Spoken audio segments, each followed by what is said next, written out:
Hey, Dina. Hey, Joseph, how are you doing? Doing great. How about yourself? I'm doing well, thank you. Sometimes I feel like I'm working 24/7, but I guess it's a lot of us. So, So, today we're going to talk about delegation, delegation. Big topic and so important. very, very big topic. But right before we started the recording, I asked you, is it really necessary? I mean, I'm pretty sure that everyone who has a business knows they should delegate, right? You cannot do everything. People I work with probably understand this. Business owners that work 24/7, that have to sell, that work usually on a few continents. So why is it important to speak about delegation? What do you think? I think it's crucial, and I think it's important for us to achieve more and to spend more quality time on things that really matter to us as family members, as business owners. I think all of us want to do, at least I want to do less work and more quality time, but it's so much to do. And the question is, back to what you said, can we really work for 24/7? Can we really do work 24/6? Or is just 9 to 5 or until you collapse? I think it's the until you collapse one for me. But I obviously hear how it sounds. It's probably not very, very good. Um, Question is, if people are not aware that they need to delegate, do you think they really need a reminder? Yeah, and I think it's a complicated question. So let's please try to break it apart. All right. So some people see delegation because they get into the point they used to do business in a certain way. They used to do everything and a little bit of everything, right? You used to do your documents, you used to do your paperwork, you used to do your taxes, you used to do your marketing until you're reaching a point where it's outgrowing your capacity of time or outgrowing capacity of what you can do. And then you hire people who's going to learn from you or going to assist you to do stuff the way you do, which is another conversation if that's the right way to do it. Um, or people getting to the point that they need to buy time, they need to buy value, and they're really starting to value and focusing only on the top, on the matter points where they want to bring the maximum value and their maximum expertise. And that's where you want to stay. So the rest of the tasks, even though they are so important, even though they used to do them, even though that you think they are the biggest expert in the world on them because you used to do invoices for gazillion years, some way in the globe, there's people who can do it when you sleep. So here you are, you sleeping and your business is still working. That's delegation. Or some people doing the tasks that you so hate and they love it. Like imagine you are not a document or paperwork orientated or you hate I'll spreadsheets. imagine. I'll And imagine. some, Totally yeah, not true. and some people love it. Like, can you imagine that there is people on this planet that they excited about opening a spreadsheet, and the more complicated the spreadsheet will be, the better. So why not give them the complicated work that you not so good about? First of all, totally convinced. I mean, I am. On one hand, I think that even from the minute that I started my business, I understood I cannot do it myself. I'm not talking about specifically hiring other people, because in a small business or a growing business, you usually work per project, right? So you go to Upwork or sites like that, and you just find the professionals who will build you an okay site, and it will help you out a little bit to grow your business. Um, but I think that the core activity, like how to actually develop the business, how actually to grow out, how actually to maintain the growth, all this stayed with me for a very, very long time, and until it became impossible for me to move even one step forward without falling apart. This is like what I experienced a few years ago. And I felt that I was delegating just fine. I want to tell you that, until I realized I wasn't.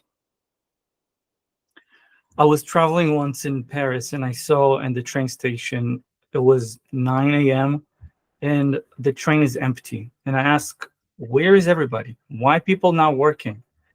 And apparently the culture is different, people working different hours. Um, Here in the US, Sunday is a free day.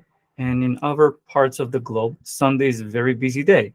So how can economy sustain on less days or less work hours or even crazy 4 days a week and still makes a great revenue? How are people doing it? Do you ever ask yourself, how's that possible?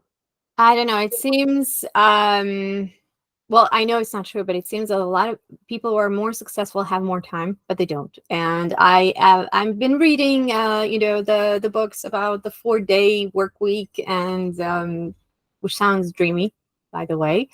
But I think the main issue here that really we need to understand properly before we move on and fulfill our dreams, in this case, is understanding what delegation really means. How what are the specifics? How you need to do this? How is it? What is the right way to delegate, to build something that for a long run, in the long run, you will be able to go and drink a cup of coffee in the morning, or you'll be able to work less hours and your business will still continue to operate. So how to do this properly is a big, big question, because maybe we think we delegate, but maybe we don't do it properly. So I will suggest you're going to give us insight from what's happening to a person who is not delegating and what potentially could happen to a person if he's really starting to focusing on Yeah. the real things that he needs to, and what happens to our body and our emotional and our mindset. And I will be happy to share a practical, really practical baby steps of how people and business owners and family members can really take that and start slow and grow big. Okay, let's go. I'm ready. So on the practical level, and chime in, I think we need to have a calendar. I think it's pretty obvious that if you can't run your schedule, you're probably gonna screw it over, no matter how you manage it, but have a calendar. So when you have a calendar, I strongly suggest for the next week or two, make sure you put whatever you do. If you drink water, if you go to restroom, if you do, I'm just kidding, but try everything you can that takes real time of your day, put it on the calendar. Realistically, it takes you to review this contract 30 minutes with the 30 minutes. And then the next step after these 2 weeks, put them in different colors, in different topics, in different areas. The next level is really understand where is the most crucial part that you and only you need to be involved. Because some areas you need to be involved, but you don't have to, which means it could be done by somebody or by something else, right? Could be done by people or by system, AI. I mean, that's a big name, but there's a lot of things that we used to do in one way. It could be done by people or technology. Um, and then we're going to take it to a more practical level. What do you do about it and how do you break it to pieces? But what happened to us in this pivot moment when you understand that not everything is doable by itself? I'm actually smiling. I want just to say something about what you said just a second before. You're saying, okay, and I agree with the system. This is very important. But there is a part you're saying, I need to look at my calendar and see where am I not actually like an asset? Where am I not necessary? And it's a very hard task for some people, and maybe for all of us, because we want to think that we are pretty much irreplaceable, in the businesses we founded.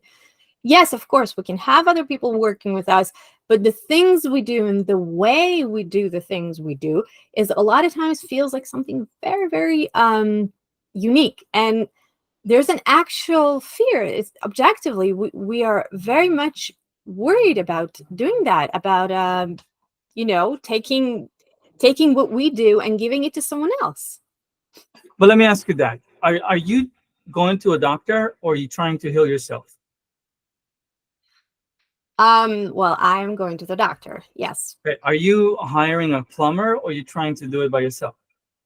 When it's so far, here's the understanding. When it's so far from our assumption of we can do it, then we for sure going far away, right? We're not trying to run a airplane. We hiring a pilot. But what if it's something that I can do? Maybe it's not something I want to do, really. Maybe it's not something that I love doing, but I could do it. I really could do it. Should I delegate then? For sure, it might be, and I will give you a realistic example. I hate contracts, legal contracts. I hate them. They're long, they're complicated. But the person who knows the details of the business or the project is me and is my team. So why should I trust somebody else to protect my legal aspect? But in the same time, if I want to grow, I have to educate and find the right attorney who really love to read and put together hundreds of pages of agreements. And as soon as I will find that expert, and I will give him real autonomy, and he's probably going to be expensive, which is good because that means he's a good attorney, or at least I can assume that. Let him do his job. Obviously, we as an owner, we as a CEO, we have controls and balances. We don't give all the keys to somebody else. So that's another topic, how you maintain controls and balances, how you measure success between all the employees, how you measure success in all the department and subcontract. But for the period of time of letting go, same way you let the pilot fly your airplane and the plumber to clean the plumbing system and to the chef to do his job, let the attorney do the agreement. Let the designer do a design.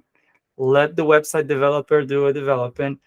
And for God's sake, let the CPA do his magic on numbers. But we want to save money, right? At least at the beginning, we think that we probably should save some money and not just Right. throw it to the So wind. it doesn't happen in one time. I had very interesting conversation with, now was very famous, Nas Daily. I think nobody, if you're in the social media, you know Nas Daily. And I asked him, how did you decided to let go and hire other people? And he says that he started to buy time. When he started by recording 1,000 movies in 1,000 days. Yes. And he'd been filming 6 hours and editing 6 hours. And then it became a massive. So he started to do 8 hours of filming and 8 hours of editing. Imagine how crazy it is. And then at some point he says, listen, I can film, but I can do the structure and the system, and I can do the first cut or the first draft of all the hard work in the video editing by somebody else. So he bought himself 3 hours. That's a lot. I really love this view of buying myself some time. Our time is the most expensive thing, right? And this is exactly what happens. We always feel we have more time, right? But we don't. We don't, especially if you're using the time to do something that you love or you much better. And to your point of the calendar, yes, we can do everything, but where are you adding the most valuable time? If you are a strategical person, if you're a visionary and you're going to create the future and the strategical plan for your company, and it's going to take you 2 days, or you're going to review spreadsheets that could be done, or you're going to give input on the logo and invite all your team members to give it. With all the respect, I know logo is great, but it doesn't need 2 days of your time. No. Hire somebody else, give him the right input, and let him do it. When you're sleeping at night, you're going to see the results in the morning. Here you are. You and your company worked for double time, double shift. I think it's important to understand that the idea that we have more time is quite an illusion, because what happens is that we're getting just, like waves. It just takes us to different direction than we really want, and we can find ourselves a year, 2 years, or 5 years after that in a business that we don't really want, doing a lot of things we don't really want. And I think a lot of people will actually feel they will see something that in what I'm saying, because this would actually may happen when you say, okay, I'll deal with the things I really want to deal with later. I'll grow my business a little later. Right now, I just have to do this and that, and everything that is not supposed to be being done by me.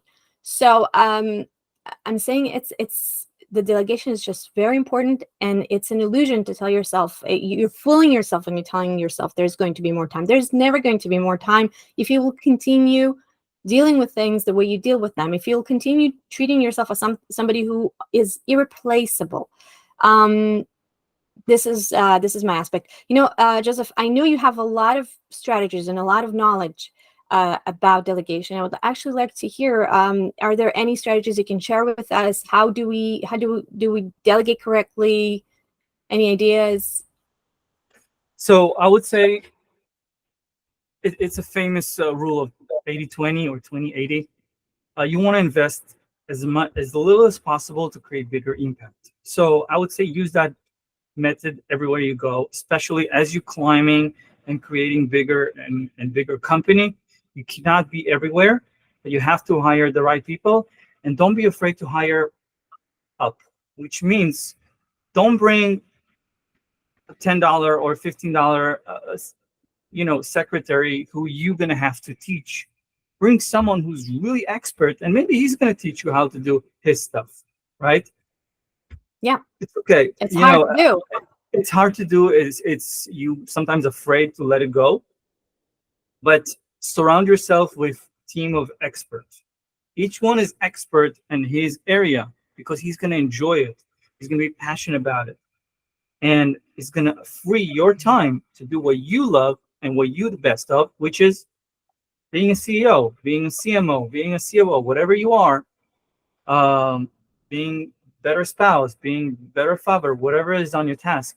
Let somebody else being passionate about the rest. And on the practical level, I think we all see it as some people, you're trying to schedule a meeting, and it's always open questions. Do you want to meet? When you are available? So think about it. When you're sending this type of email, when you're available, it's creating a ping pong of emails, which takes longer than the meeting itself eventually. Like, I'm trying to meet someone for half hour, and here we are, 10 emails back and forth. What about Monday? What about Tuesday? Well, I have this, but so just as a mindset, I want to eliminate that to as minimum interaction as possible. So, or you have some service that you can give access to your calendar, the guy's scheduling, or you give him a choice. Hey, da da da da, I'm available Tuesday 3 p.m. or da da da. I prefer to have the meeting online. Here's the link, and here's the proposed agenda. Here you are, you downgrading the ping pong of scheduling a meeting to one email instead of 10. There is such a thing. Excuse me. I didn't mean to interrupt, but I'm saying, like, there's such a thing, right? As if you know that you have an X amount of time for a specific task, you will fit yourself in this amount of time. I don't remember who said it. It's a known principle. But if I know I have now 5 minutes to set up this meeting, I don't have any more time. I have to become more efficient. And when you mentioned delegation, when we set up meetings with clients or even between us, we always use technology.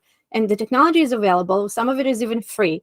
You can easily, I easily schedule, I do it through Google Calendar, but there are only, right, you use, what's their name? Yes, thank you.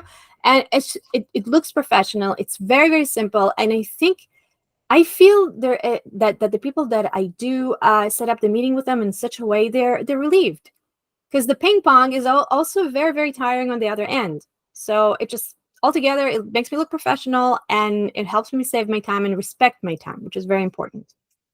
Agreed. Imagine another example of that is imagine you're going for a vacation and you don't want to be stressed. So the more you think ahead of the game and you put the right people as your backup, for example, you delegating a task and you're saying, Mr. X, I'm trusting you to do A, B, C, and D. Following our conversation, we agreed to do this and that and that.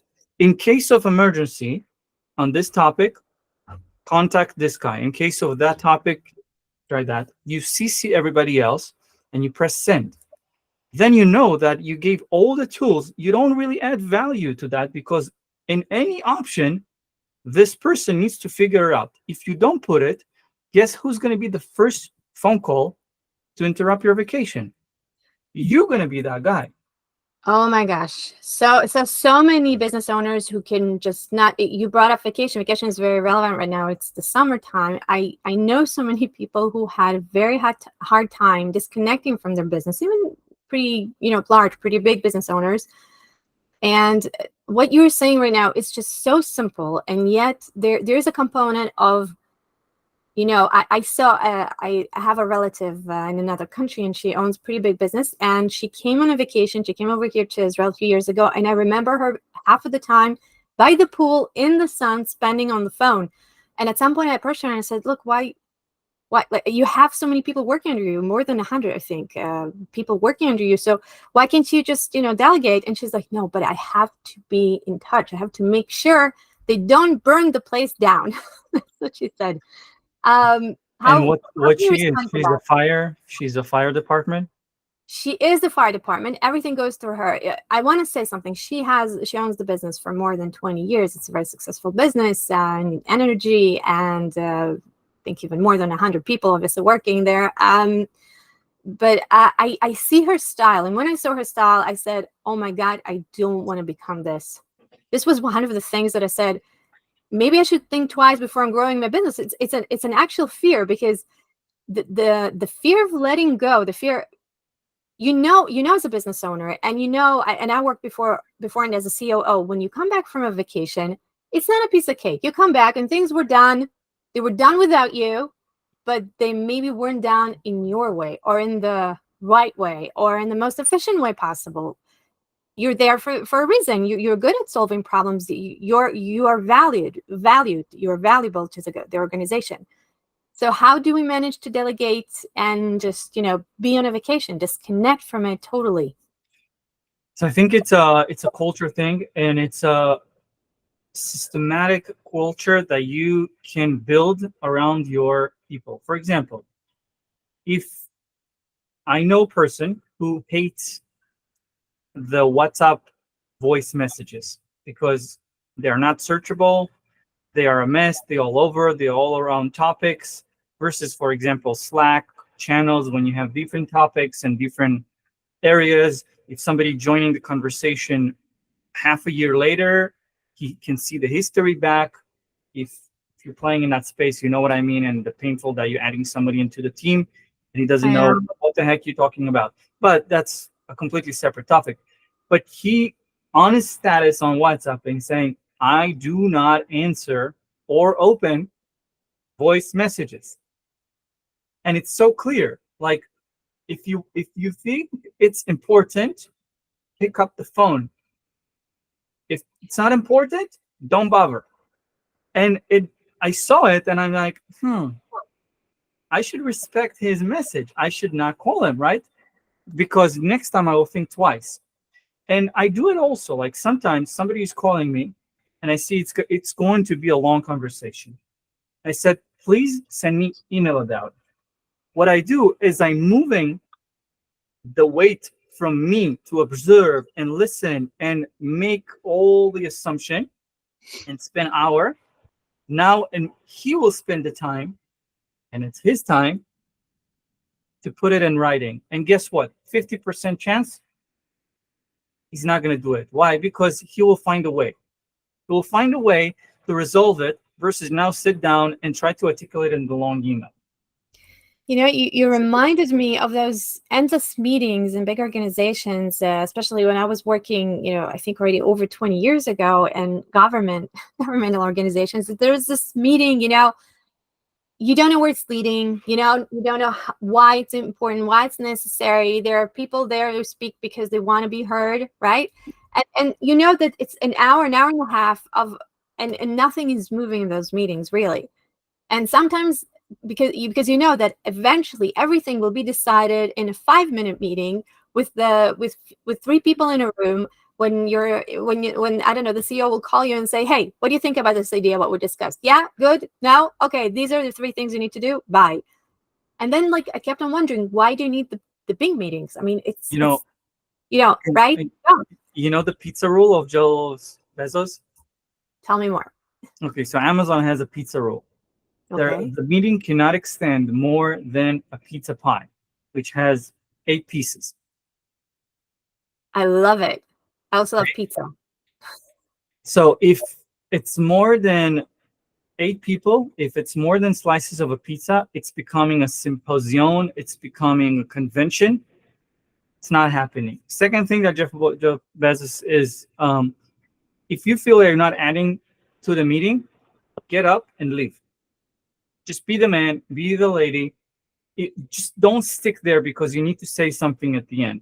It's not here to show up. We all here to do work. We all here to contribute to the company. So with all the respect, if you're 10 minutes in, get out. And it's also, if you've been invited to a meeting, please ask why I am invited. What's the value? Why do you need me? Just because you CC me, because you want me to be in the meeting? No, why should I be there? So if you as employee or as a colleague don't see a reason why should I be there, or if you do see, I do apologize, I'll have to excuse myself from that meeting. I don't see a reason or a value that I can add. And that's it. It's basically, I think it all circles back to Parkinson's law, right? That's how it's called, but that the task will expand to fill the time available. And it comes from respecting your time, and it comes from understanding the importance of delegation. So I think it's very, very important to take this with us and see where we are necessary and where we are not necessary, where we can let go, where we can delegate, where we can trust the people that maybe, I don't know, if we can add also the 80-20 rule, right? Maybe they won't do it in the way that I will do it. They won't, right? Because they're different people. But first of all, maybe it's good. And okay, it doesn't have to be perfect, but because trying to make things perfect and trying to make things to be done in a certain way and in my way are not advancing the company. They're exhausting me, and basically I'm not able to move forward. This is yeah. You know, I had a friend working with very large corporate, and they have internal joke of how do you measure success in delegation of managers, and his answer was the more group chat, in their case was Slack, the manager is going out, living from the group, that's considered success, right? We have all endless of topics and channels. I mean, Team or Slack or any other platforms. And it starts, the boss is everywhere, right? He's on development, he's in finance, he's on management, he's like every single, he has opinion on everything, right? He knows the colors on the logo, he has ideas and inputs on everything, which is great. But as soon as he feel like he can remove himself from out and let other people to make decisions and mistakes, that's the real delegation.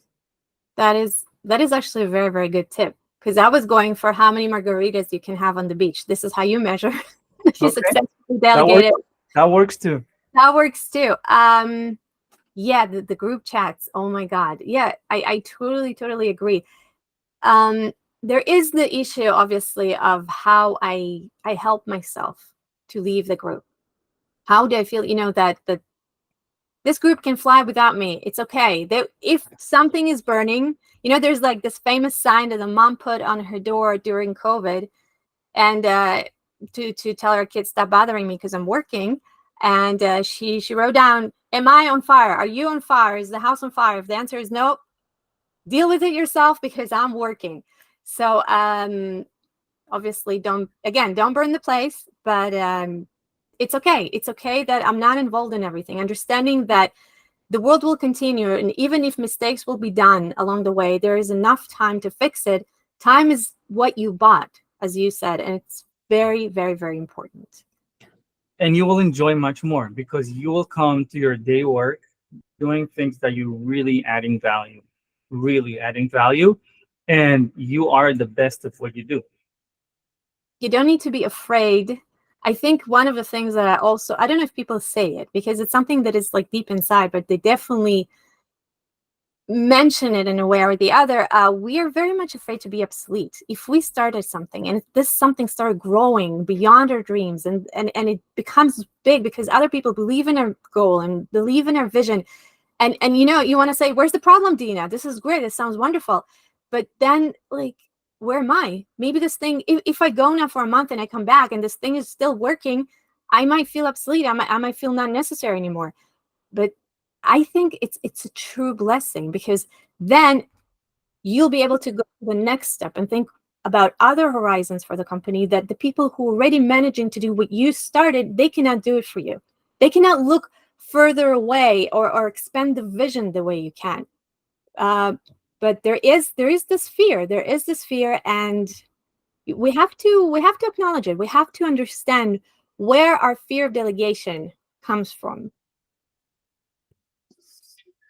Yeah. Well, So it's much. a big topic. It's a great topic and so much more. But I would love people to give us their way, right? It's not our way, and I'm sure there's great people and great audience who will listen to that, and they have a different way, or different challenges, or different problems of delegation, or they're looking for the right tools. So be happy to hear and listen and add value as needed. Yeah, I would like to encourage people to write us one thing. What is like the best thing you delegated that you every day you wake up and you say, thank God I'm not doing this anymore? Laundry. I'm just kidding. Well, I don't know who's doing your laundry, but please give me the number. I'm speaking specifically about work. That when you look back, and maybe I even had hard time letting it go, but now I'm saying, thank God I'm not doing this. I suck at it. I really, it made me miserable. And there's so many things I can think about. So I'm sure you guys can think about one thing. So please leave it in the comments. Would really love to hear from you. Okay. Yeah. I want to invite people to The boot camp. follow us and join our boot camps. We are putting together great boot camps for business owners, CEOs. As we said many times, you are not alone, and would love to have you on board. Do business together, learn together. So if you are the right person, please let us know in the comment. Okay, so if you connect to us, you connect to what we're talking about. We're now opening very, very soon a boot camp for business owners, and basically, let's just discuss this. Let's talk about it. As Josef said, just leave your comment below. We'll contact you, and we'll understand what you're looking for, what do you need to grow your business, and how we can help. All right. So it was great speaking with you again. Have a good night. I will have a good morning because we're totally different time zones. That works because we're delegating. Trying to Delegate. all the best. It's a constant thing. All the best to you too. Thank you.